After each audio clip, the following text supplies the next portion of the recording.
Captain Jake Morrison stood on the bridge of the UES Liberty, watching the stars through the main screen. His ship was 3 days into a routine survey mission in the Kepler 442 system.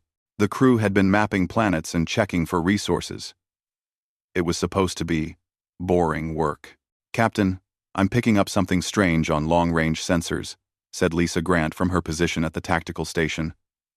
She was young, but had sharp eyes for details that others missed. Jake walked over to her station. "What kind of strange?" "Multiple contacts, sir." "Big ones." They just appeared at the edge of the system. Lisa's fingers moved quickly over her controls. "The computer can't identify them." "Lisa's muntig different arty.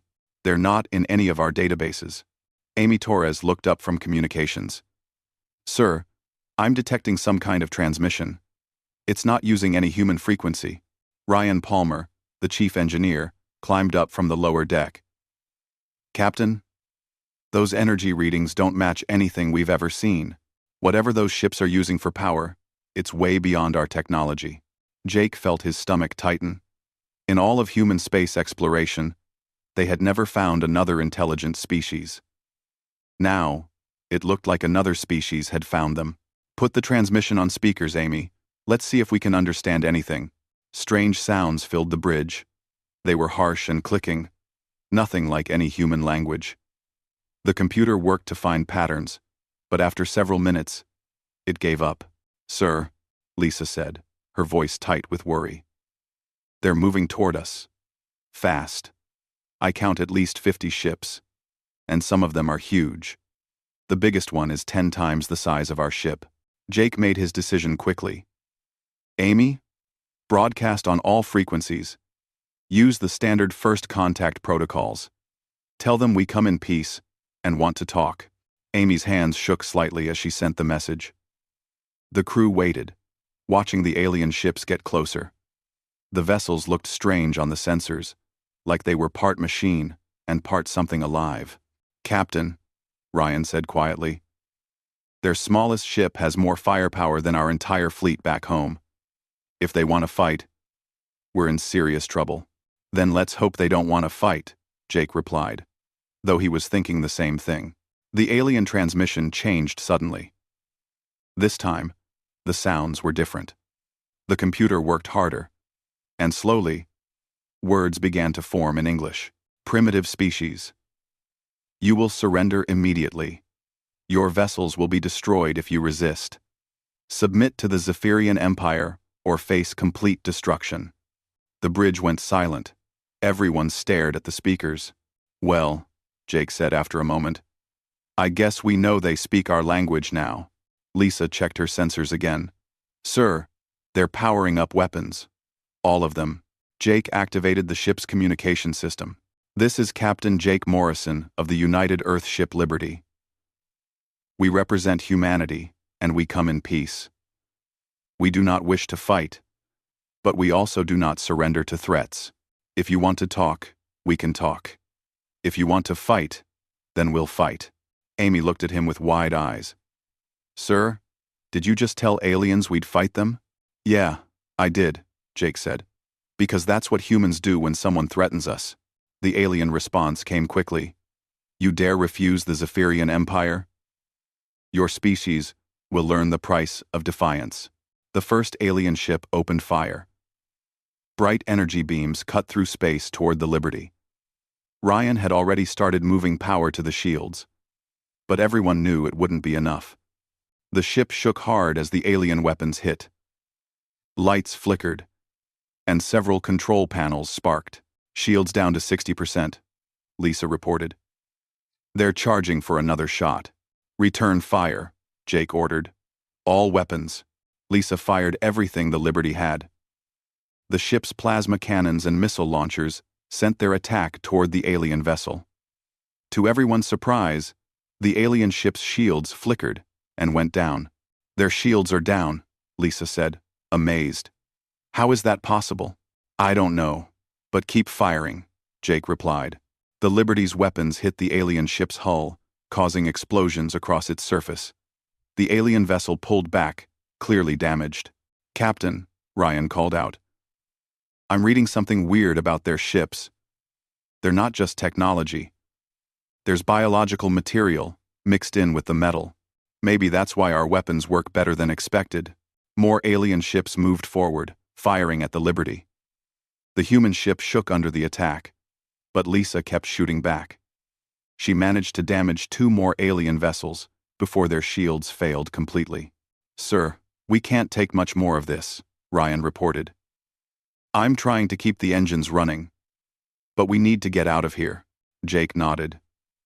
"Amy, send a priority message to Earth. Tell them we made contact with aliens, and we're at war. Include everything we learned about their ships." "Message sent, sir," Amy confirmed.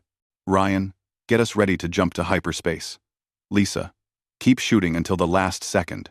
The Liberty fought desperately as more alien ships surrounded them.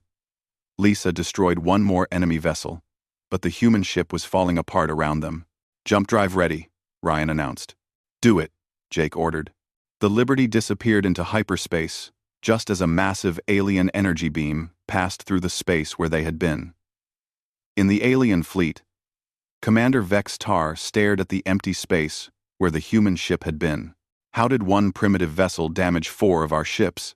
he asked his crew. "Unknown, Commander," his tactical officer replied. "They fought with unusual tactics. Most species surrender when they see our fleet." Vex Tar studied the sensor data from the battle. These humans did not fight like other species. They showed no fear, even when clearly outmatched. "Send word to the Empire. This species may be more dangerous than it appears." Back on the Liberty, Jake looked at his damaged bridge and injured crew. They had survived first contact with aliens. But barely. "Captain," Amy said quietly, "what do we do now?" Jake stared at the stars ahead of them. "Now we go home and prepare for war. Because I have a feeling those aliens won't give up easily." Lisa checked her weapons systems. "Sir, do you really think we can fight them?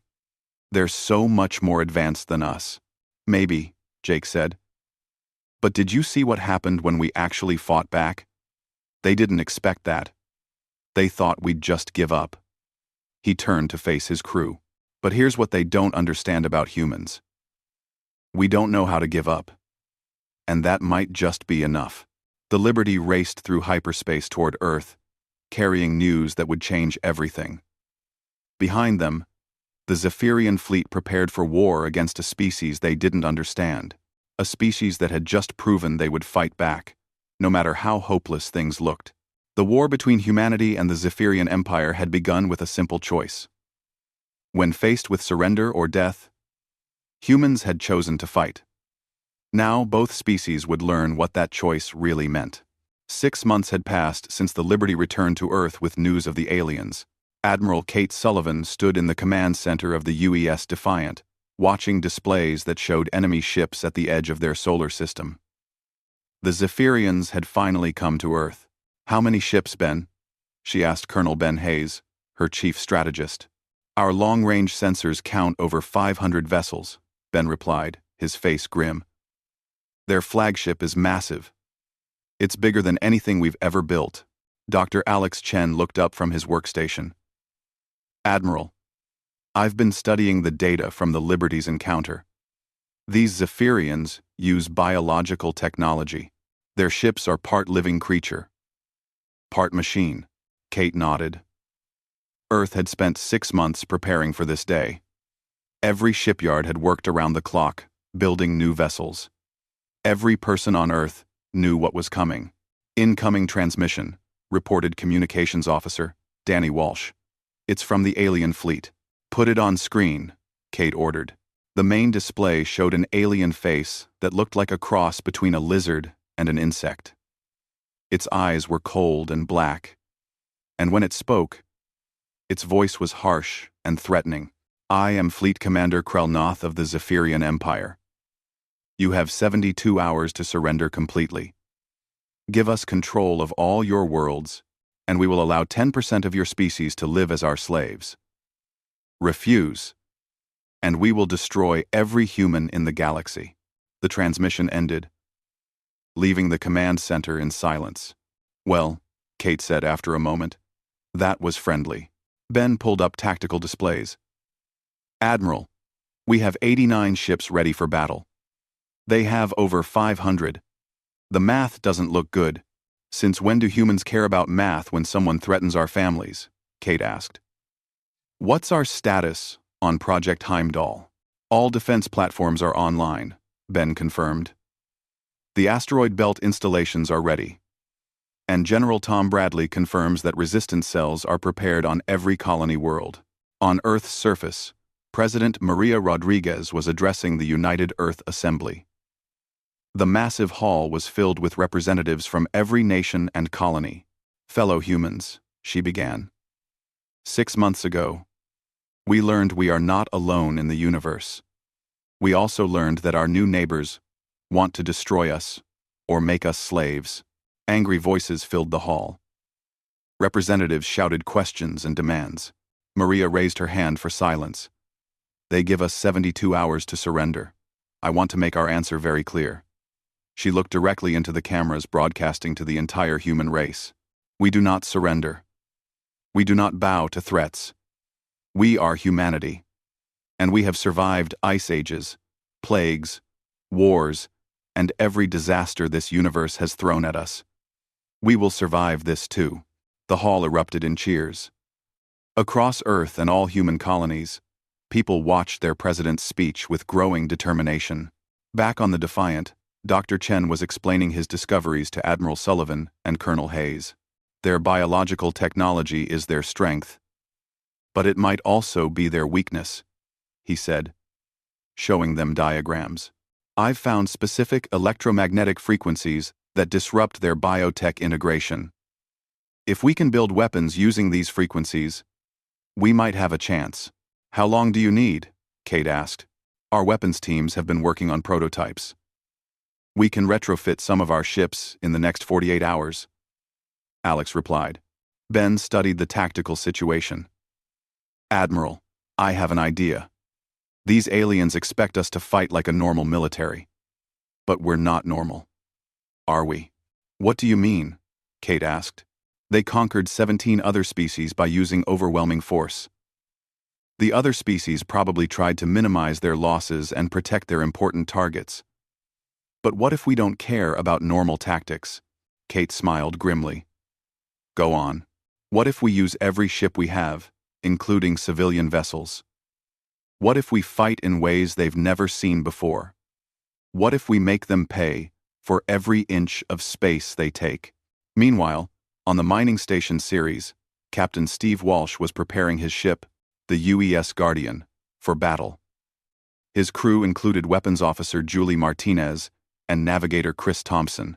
"Captain," Julie said, "these new electromagnetic pulse weapons Dr. Chen designed are installed and ready. But we've only had time to test them in simulations.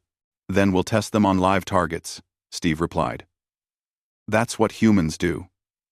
We learn by doing." Chris checked his navigation systems. "Sir, Admiral Sullivan wants us to use the asteroid belt as cover. She's planning something called the Hornet's Nest strategy." On another ship, Lieutenant Commander Paul Anderson was briefing his squadron of converted mining vessels. His pilots included Lisa Barnes and Mike Foster, all former asteroid miners who knew the belt better than anyone. "Listen up," Paul said to his crews. "We're not warships. We're mining equipment with weapons bolted on. But we know how to move through these asteroids, and the aliens don't. That's our advantage." Lisa Barnes, piloting her converted ore hauler, tested her new weapon systems. "Paul, these kinetic weapons are basically just really big mining drills. Think they'll work on alien ships?" "We'll find out," Paul replied. "Remember, we're not trying to win a normal battle. We're trying to make them regret coming here." Back on the Defiant, Admiral Sullivan received reports from across human space. General Bradley confirmed that resistance cells on every colony were ready to fight guerrilla wars if the planets fell. Weapons factories on Mars reported round-the-clock production of the new electromagnetic weapons. "Admiral," Ben said, reviewing intelligence reports, Our spies in the outer colonies report something interesting. The Zephyrians seem confused by our preparations. How so? They expected panic. They expected governments to collapse and populations to demand surrender. Instead, they're seeing humans working together like never before. Children are being evacuated to safety while their parents prepare to fight. Civilian ships are volunteering for combat duty. It doesn't match anything in their experience. Dr. Chen joined the conversation. I've been monitoring their communications. They're having difficulty understanding human behavior. One transmission mentioned that humans respond to threats illogically. Kate laughed. Illogically? There's nothing illogical about fighting for your family and your freedom. As the 72-hour deadline approached, humanity's response became clear across the galaxy. On every human world, people were preparing to fight rather than surrender. Old enemies became allies. Rich and poor worked side by side building defenses. On the bridge of the Zephyrian flagship, Commander Krell Noth studied reports from his scouts. "What is this?" he asked his intelligence officer. "Commander, our psychological analysis indicates that humans may be incapable of recognizing when they are defeated." The officer replied. "That is impossible," Krell Noth said. "Every intelligent species understands survival mathematics. When faced with overwhelming force, the logical response is surrender." "Perhaps humans are not logical, Commander." Krell Noth stared at the planet Earth on his screen. "Then we will teach them logic through destruction." With 6 hours remaining until the deadline, President Rodriguez made her final broadcast. "To the Zephyrian Empire," she said, looking directly into the camera. "You asked for our surrender. Here is our answer. We are humanity. We do not surrender. We do not break. We do not bow to bullies, no matter how big they are or how advanced their technology. You want to fight us? Then bring everything you have, because we're ready." On the Defiant, Admiral Sullivan addressed her fleet commanders one final time before battle. "They think we'll break because we're outnumbered," she said. "They think we'll panic because their technology is better than ours. They think we'll surrender because fighting seems hopeless." She paused, looking at each face on her screen. They're about to learn something about humanity that 17 other species never got the chance to teach them. We're at our best when the odds are against us. We're strongest when things look hopeless. And we never. The deadline passed with no word from Earth. Commander Krell Noth gave the order to advance. 500 alien warships began moving toward Earth, expecting to crush human resistance in a matter of hours. They had no idea what they were about to face. The Battle of Seoul began at 0800 hours Earth time. Commander Krell Noth led 500 Zephyrian warships against Earth's hastily assembled defense force. Admiral Kate Sullivan watched from the Defiant as the alien fleet approached Earth's outer defensive ring. "Ben, are our ships in position?" she asked Colonel Hayes. "All units are ready, Admiral. The asteroid belt teams are waiting for your signal." Captain Steve Walsh commanded the UES Guardian, one of the new ships equipped with Dr. Chen's electromagnetic weapons. His crew was tense, but determined, as they waited in the shadow of a large asteroid. "Julie, are the new weapons charged?" Steve asked his weapons officer. "Yes, sir," Julie Martinez replied. "These EMP cannons are ready to fire, but we still don't know if they'll really work against alien biotech." Navigator Chris Thompson checked his displays. "Captain, long-range sensors show the alien fleet moving into the belt. They're flying in standard formation, like they expect us to meet them head-on. That's their first mistake," Steve said with a grim smile. Admiral Sullivan activated fleet communications. "All ships. This is Defiant Actual. Remember, we're not trying to win a traditional battle. We're trying to teach these aliens that attacking humanity comes with a price. Execute Hornet's Nest. On my mark." Lieutenant Commander Paul Anderson waited with his squadron of converted mining ships deep in the asteroid field. His team included pilot Lisa Barnes in her modified ore hauler and engineer Mike Foster in a converted drilling platform. Paul, I still can't believe we're about to attack alien warships with mining equipment, Lisa said over the radio. These ships were built to crack asteroids and survive impacts that would destroy a normal vessel. Paul replied. Today, we find out if alien hulls are tougher than space rocks. The Zephyrian fleet moved confidently through the asteroid belt, their sensors easily tracking the larger human ships. Commander Krelnoth expected the humans to retreat as his superior forces approached. Human vessels detected ahead, his tactical officer reported. They appear to be withdrawing toward their home planet. As expected, Krelnoth said. Maintain formation and pursue. We will destroy them quickly and move on to the planet. That's when Admiral Sullivan gave the signal. All units, execute Hornet's Nest. Show them what happens when you kick a human nest. Ow! 2. Suddenly, the asteroid belt came alive with human ships. Small, fast vessels emerged from hiding places behind rocks and began swarming individual Zephyrian ships. Instead of meeting the alien fleet head-on, the humans attacked from all directions at once. Captain Walsh led the Guardian and 3 other ships in a coordinated attack on a Zephyrian heavy cruiser. The alien ship was 5 times larger than any human vessel, but it couldn't target all 4 ships at once. Julie, fire the EMP weapons now, Steve ordered. The electromagnetic pulse cannons fired, sending waves of energy into the alien ship. The effect was immediate and devastating. The Zephyrian vessel's biological systems went haywire, causing its shields to flicker and fail. Their shields are down, Julie reported, amazed. Dr. Chen was right. The EMP disrupts their biotech integration. All ships, concentrate fire on that cruiser, Steve commanded.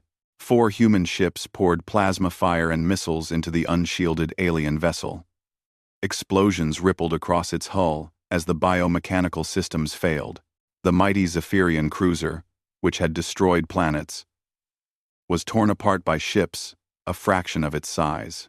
Throughout the asteroid belt, similar scenes played out as human ships used their knowledge of the terrain to outmaneuver the larger alien vessels. Lisa Barnes piloted her converted ore hauler straight at a Zephyrian destroyer, using the ship's original purpose to her advantage. This hauler was built to ram into asteroids and keep flying, she said to herself. Let's see how it does against alien armor. Her ship, reinforced for mining impacts, slammed into the Zephyrian vessel's side. The alien ship had shields designed to stop energy weapons, not kinetic impacts from a ship built like a battering ram. Lisa's hauler punched through the alien hull, causing massive damage before she pulled away. Paul, the kinetic approach works, she reported. These mining ships can ram their vessels and survive. Mike Foster used his converted drilling platform to devastating effect. The massive drills designed to bore through asteroids tore through alien hull material like paper. Who needs fancy energy weapons when you have a 100-meter drill bit? Mike said as he carved through another enemy ship. But the humans were taking losses too. The Zephyrians had superior firepower, and when they managed to target human ships, the results were devastating. The UES Courage exploded under alien fire, taking its crew of 60 volunteers with it. Admiral, Ben reported to Sullivan. We're losing ships, but so are they. The aliens have lost 15 vessels so far, but they still outnumber us 4-1. How are our people holding up? Kate asked. That's the strange thing, Admiral. Every time we lose a ship, the rest of our fleet seems to fight harder, not retreat. It's like losing friends makes them angry instead of scared. This was exactly what was confusing Commander Krelnoth. His fleet was winning by the numbers, but the humans were not behaving like any enemy he had ever faced. Tactical. Explain this behavior, he demanded of his officers. Why do these humans fight more fiercely when they are losing? Unknown, Commander. In our experience, species become demoralized when faced with losses. These humans appear to become more aggressive. Krelnoth watched as a damaged human ship, its crew nearly dead, deliberately rammed one of his cruisers instead of retreating. Both ships exploded, but the human crew had chosen to take enemies with them rather than save themselves. This is not logical behavior, he said. The battle continued for hours. Human ships darted between asteroids, using hit-and-run tactics that the Zephyrians struggled to counter. The aliens were used to overwhelming their enemies with superior technology, but the humans refused to be overwhelmed. Captain Walsh's Guardian had destroyed 3 alien ships when his own vessel was finally cornered by a Zephyrian battleship. "Sir, they've got us," Chris Thompson reported. "No way to escape." Julie Martinez checked her weapons. "We're almost out of ammunition, and their shields are back up." Steve looked at his crew, all young people who had volunteered to fight an impossible war. "Julie, do we have any of those experimental overload charges left?" "Yes, sir, but Dr. Chen said they're too dangerous to use. They could destroy our own ship." "That battleship is about to destroy us anyway," Steve said. Julie armed the overload charges. "Charges ready, Captain." "Chris, set course directly at that battleship. Full speed." "Sir, that's suicide," Chris protested. Steve smiled at his young navigator. "Chris, sometimes humans do impossible things. This is one of those times. Engage." The Guardian accelerated directly at the massive Zephyrian battleship. The alien crew fired everything they had at the approaching human ship, but Steve's crew held their course. At the last moment, Julie triggered the overload charges. The Guardian's power core exploded with the force of a small star, engulfing both ships in a brilliant fireball. Across the battlefield, human and alien crews alike stopped fighting for a moment to stare at the explosion. One small human ship had destroyed a battleship that could have conquered a planet. "Admiral," Ben said quietly to Sullivan, "the Guardian is gone. All hands lost." Kate closed her eyes for a moment, then opened them with determination. "Signal all ships." The Guardian showed us how to deal with their big ships. Any vessel with overload charges, target the largest enemy ships. Make them pay for every inch of space. Commander Krelnoth realized that something had gone terribly wrong with his invasion. His fleet had superior numbers and technology, but they were being hurt badly by an enemy that should have surrendered hours ago. "Communications. Send a message to the human fleet," he ordered. "Admiral Sullivan." The alien transmission began. "Your resistance is pointless. Surrender now, and we will spare some of your people." Kate's response was immediate and broadcast on all frequencies. "Commander, you made one mistake when you came here. You thought we would fight like a normal species. But we're not normal. We're humans. And when someone threatens our families, we don't calculate odds or worry about losses. We fight until we win, or until there's nobody left to fight. Your choice is simple. Leave our system now, or learn why every species in human space calls us stubborn." The battle raged on through the day. By evening, the Zephyrian fleet had lost over 60 ships, including 4 battleships. The humans had lost 30 vessels, but they showed no signs of giving up. As night fell over Earth, the outcome was still uncertain. But one thing had become clear to both sides. This war would not be won quickly, and the humans were far more dangerous than anyone had imagined. In the depths of space, more Zephyrian fleets were already moving toward human space. But now, they knew they were not facing a normal enemy. They were facing a species that would rather die fighting than live as slaves. The real war was just beginning. 8 months into the war, the conflict had spread across human space.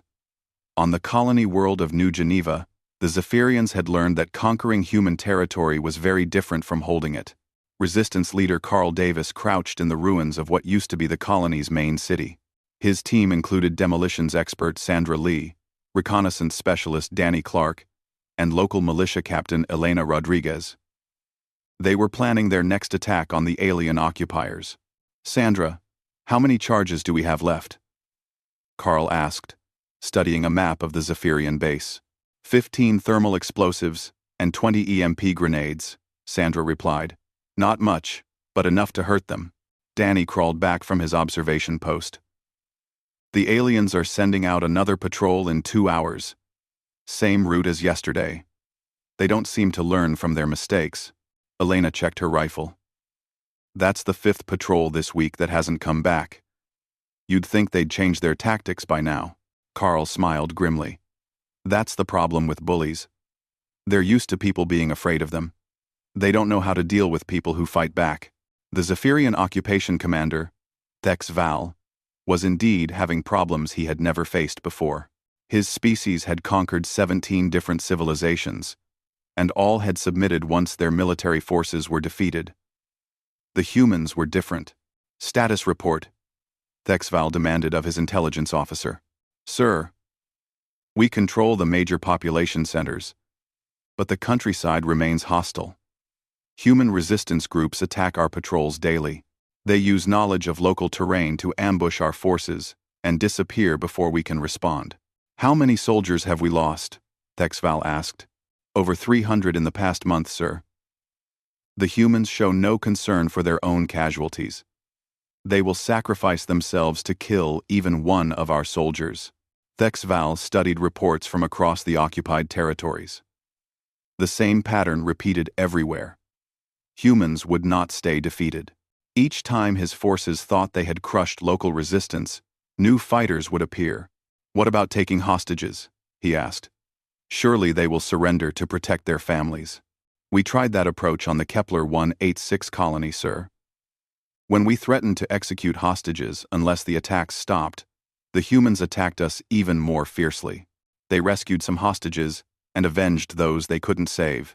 On Earth, Admiral Kate Sullivan coordinated the defense from a hidden base in the asteroid belt. The planet's surface was partially occupied, but human resistance continued to grow stronger, not weaker.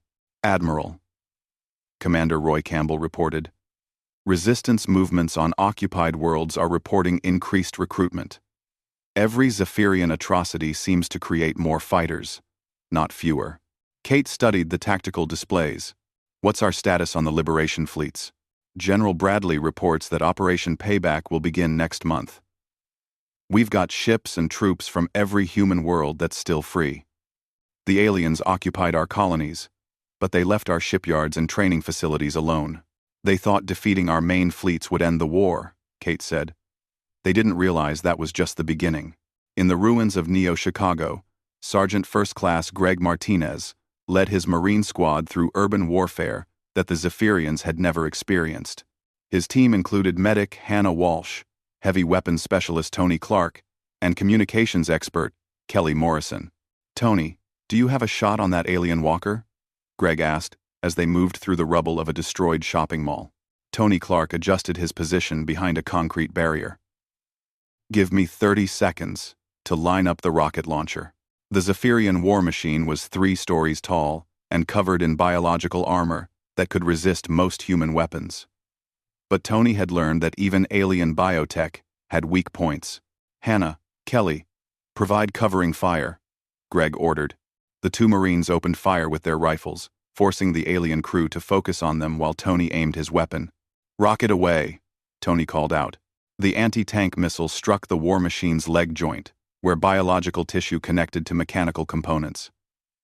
The creature machine toppled over, its pilots dead or injured.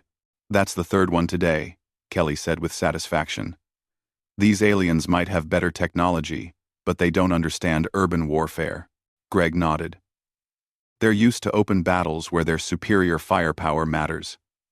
In a city, it comes down to who wants to win more. Hannah bandaged a wounded civilian who had been caught in the crossfire. Sergeant, why do we keep fighting? Everyone knows the aliens could destroy the whole city if they wanted to. Greg helped her move the civilian to safety. Because that's what humans do, Hannah. We don't give up. Even when things look impossible, we find a way to keep fighting. Exon. What truly disturbed the Zephyrians was humanity's response to losses. When aliens destroyed human ships or killed human soldiers, instead of weakening human resolve, it seemed to make them fight harder. The worst example had been the destruction of the civilian ship Esperanza. The Zephyrians had attacked the colony transport, killing 50,000 civilians, including women and children. They expected this to break human morale and force surrender negotiations. Instead, the opposite happened. Across human space, recruitment for military service increased by 300%. Civilian volunteers built ships and weapons around the clock. Even children too young to fight contributed by working in factories and farms. Vextar, the original Zephyrian fleet commander, sent a report to the Empire's High Command that would change everything. High Command, I must report that our conquest of human space has encountered unexpected difficulties. These humans do not respond to defeat the way other species have. Each victory we achieve seems to strengthen their resistance rather than weaken it. The response from High Command was immediate. Explain this impossible claim. When we destroy human military units, their civilians volunteer to replace them. When we occupy their planets, resistance movements grow stronger instead of weaker. When we kill their people, the survivors fight with increased fury rather than seeking peace. This behavior pattern is unknown in our database of conquered species. Vextar studied the battle reports from across human space. High Command, I believe these humans do not fight like any species we have encountered. They do not seem to understand that losing is possible. They fight as if victory is guaranteed, regardless of the odds against them. On New Geneva, Carl Davis and his team were preparing for their largest operation yet. Intelligence had revealed that the aliens were planning to execute 1,000 human hostages to discourage further resistance. We can't let that happen, Elena said, as they studied the alien detention facility. It's a fortress, Danny observed. Heavily guarded, thick walls, and it's surrounded by open ground. A direct assault would be suicide. Sandra looked at the explosives they had gathered. What if we don't worry about getting out? Carl understood what she meant. You're talking about a one-way mission. Those are our people in there, Sandra said. Our neighbors, our friends, our families. If we can save them, does it matter what happens to us? Elena checked her weapon. I'm in. My brother is one of those hostages. Danny nodded. Count me in too. I'd rather die fighting than live knowing I could have saved them but didn't try. 2. Carl looked at his team, all volunteers who could have hidden safely instead of fighting. We go in hard, we save as many as we can, and we make the aliens pay dearly for every human life they've taken. The assault on the detention facility became legendary in human resistance movements. Carl's team of 4 volunteers attacked a fortified position defended by over 100 alien soldiers. They used explosives, determination, and the advantage of fighting for something they believed in. Sandra died, taking out the main gate. Danny sacrificed himself to destroy the alien communications center. Elena fell, fighting the guards, while helping hostages escape. Carl held the rear guard, allowing nearly 800 people to reach safety before alien reinforcements overwhelmed him. When news of the New Geneva rescue spread, it had exactly the opposite effect the Zephyrians expected. Instead of being demoralized by the losses, humans across occupied space began planning similar operations. Thexval reported to Vextar. Sir, the execution of hostages has been postponed. The human rescue operation has caused unrest across all occupied territories. Our control is weakening rather than strengthening. How many humans died in this rescue attempt? Vextar asked. 4, sir. 4 humans attacked our strongest defensive position to save others. Vextar was silent for a long moment. 4 humans fought over 100 of our best soldiers, and 1? Yes, sir. This is not how intelligent species behave, Vextar said. Intelligence suggests self-preservation. These humans fight as if they value their people's freedom more than their own lives. Meanwhile, human liberation fleets were gathering at secret bases throughout free space. Ships and crews from every remaining human world were assembling for Operation Payback. Admiral Sullivan addressed the fleet commanders via secure transmission. The aliens thought they could break us by occupying our worlds and killing our people. They're about to learn that they just made us angry. And angry humans are the most dangerous force in the galaxy. Captain Nicole Patterson, commanding the experimental ship, UES Retribution, reported her vessel's status. Admiral, our ship is ready. We've integrated captured alien technology with human engineering. The results are impressive. The Retribution had been built using salvaged Zephyrian biotech and crewed by volunteers seeking revenge for lost comrades. It represented something new in the galaxy, a fusion of alien technology and human determination. Begin liberation operations, Admiral Sullivan ordered. Show the Zephyrians what happens when they underestimate humanity. Across occupied space, human forces began their counterattack. But this time, they weren't just fighting to defend their homes. They were fighting to teach the galaxy that humanity protected its own, no matter the cost. The war was about to enter a new phase, and the Zephyrians were about to discover that angry humans were far more dangerous than desperate ones. 1 year after first contact, the war had changed completely. Fleet Admiral Jake Morrison, promoted after surviving the initial encounter, now commanded the largest human fleet ever assembled. His flagship, the UES Vengeance, led over 200 vessels toward the Kepler 442 system, where the war had begun.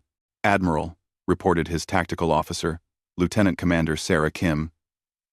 Long-range sensors confirm Zephyrian fleet positions. They're not expecting us. Admiral Kate Sullivan, now Morrison's second-in-command, studied the tactical displays. They thought we were beaten. Occupying our colonies was supposed to end the war. Colonel Ben Hayes, promoted to fleet strategist, pointed to the enemy formations. Sir, they're deployed for garrison duty, not fleet combat. Their ships are scattered across the system, protecting mining operations and supply bases. Jake looked at the star system where humanity first encountered the aliens. 1 year ago, they chased us out of here with overwhelming force. Today, we're coming back to evict them. Seems fair to me. Captain Nicole Patterson commanded the UES Retribution, a ship unlike any other in human space. Built from salvaged Zephyrian technology and human engineering, it represented the evolution of human warfare. Her crew included Lieutenant Commander Ron Baker, an engineer who specialized in alien technology integration. Nicole, what's the status on our biotech weapons? Jake asked over the communication system. All systems green, Admiral, Nicole replied. Ron's team has done amazing work. We're using their own technology against them, but with human improvements. Ron Baker checked his displays. Admiral, we've made modifications to the Zephyrian biotech that they never thought of. Our weapons are more efficient, and our defenses are stronger than the original alien designs. The human fleet had other advantages the Zephyrians didn't know about. Major Carl Davis, who had survived the New Geneva Resistance, now led augmented human soldiers. His team included Sergeant Linda Murphy, Corporal Frank Sullivan, and Private Eddie Barnes, all veterans of liberation campaigns across human space. Major, are your troops ready for ground assault? Jake asked. Yes, sir, Carl replied from the troop transport.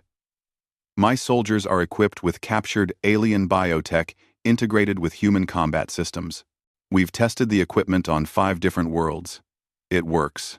Linda Murphy checked her enhanced armor, which combined Zephyrian biological components with human engineering. Sir, this biotech integration gives us strength and speed that matches alien soldiers, but we still think like humans. That's our advantage, Carl said. They created these enhancement systems for their own mindset. We're using them with human tactics and human determination. The Zephyrian garrison commander, Tekroth, was reviewing routine reports when his sensors detected the approaching human fleet. How many ships? He asked his tactical officer. Over 200 vessels, Commander. This is larger than any human fleet we have previously encountered. Tekroth studied the displays in disbelief. That is impossible.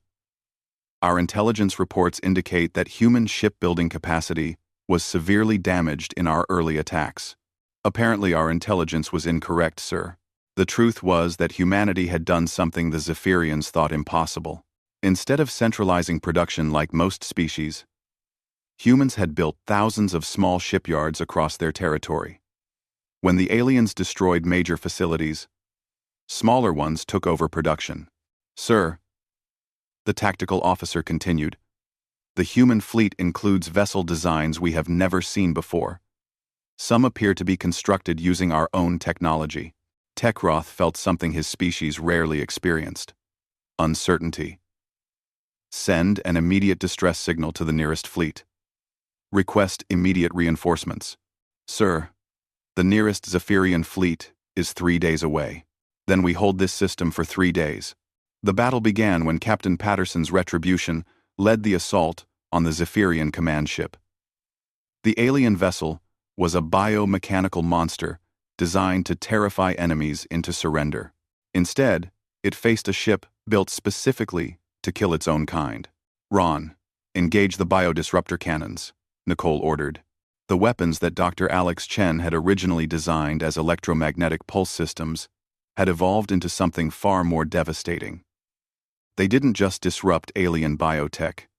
They turned it against itself. Direct hit on their command ship, Ron reported. Their biological systems are attacking their own mechanical components. The Zephyrian flagship, which had destroyed entire civilizations, began tearing itself apart as its own technology went to war with itself. Across the battlefield, human ships equipped with hybrid technology overwhelmed alien defenses that had been designed to fight conventional enemies.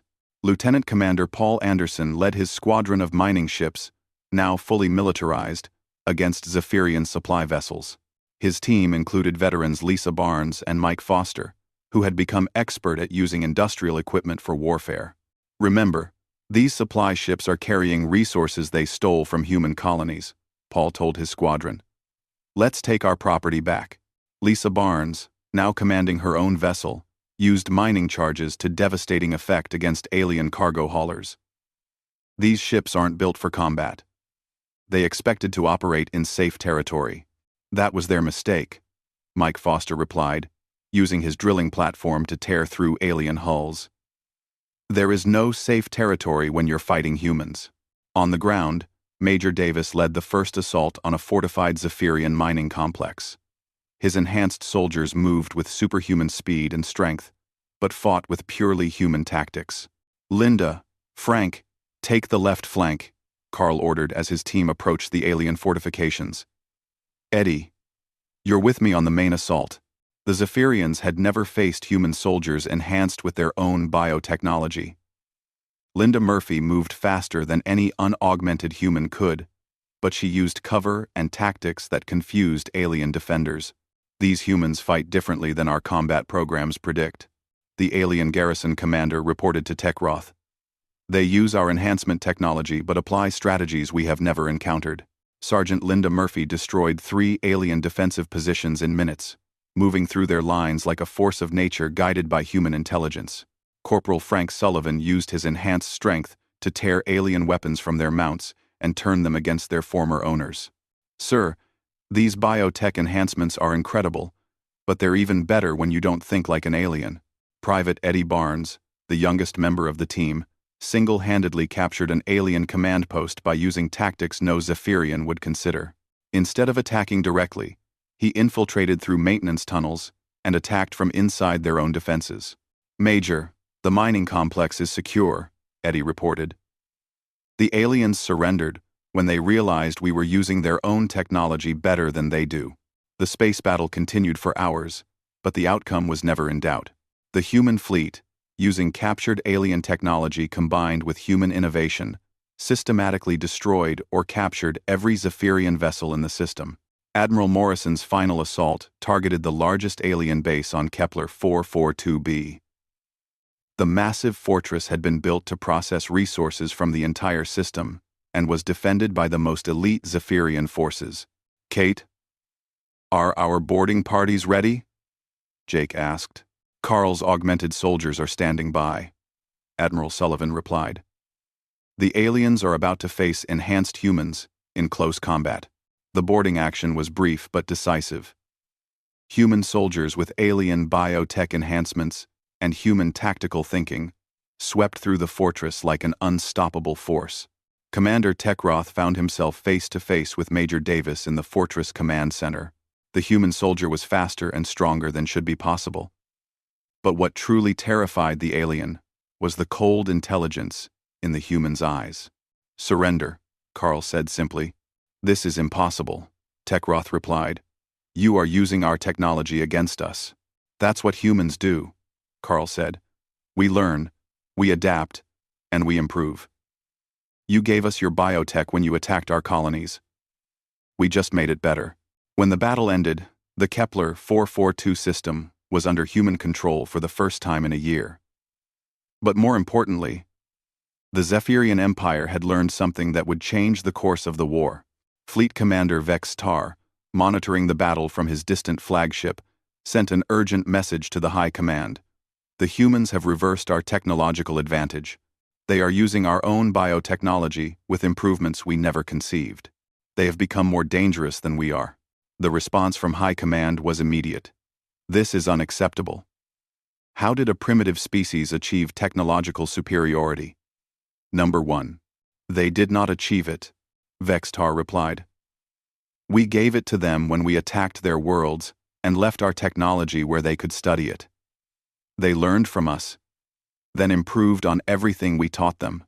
Admiral Morrison received Tekroth's formal surrender aboard the Vengeance. The alien commander looked defeated in every possible way. "How did you accomplish this?" Tekroth asked. "Your species was primitive when we first encountered you," Jake smiled. "You made one mistake. You thought we were just another species you could conquer. But we're not. We're humanity. And we have never, in our entire history, lost a war we were determined to win. But your technology was inferior," the alien protested. "Problem. Our technology was inferior," Jake agreed. "So we took yours and made it better. That's what humans do. We don't just survive challenges. We use them to become stronger." The liberation of Kepler 442 was broadcast across human space and beyond. The message was clear. Humanity was no longer defending itself. Now, they were taking the war to their enemies. President Maria Rodriguez addressed the galaxy from Earth. "To the Zephyrian Empire, and any other species considering aggression against humanity, this war will end in one of two ways. You can withdraw from all human territory and pay reparations to every species you have wronged. Or, you can face the consequences of teaching humans how to fight your kind of war." Within days, the Zephyrian Empire sued for peace. Their terms were simple: complete withdrawal from human space and an end to all hostilities. Humanity's response was equally simple: not good enough.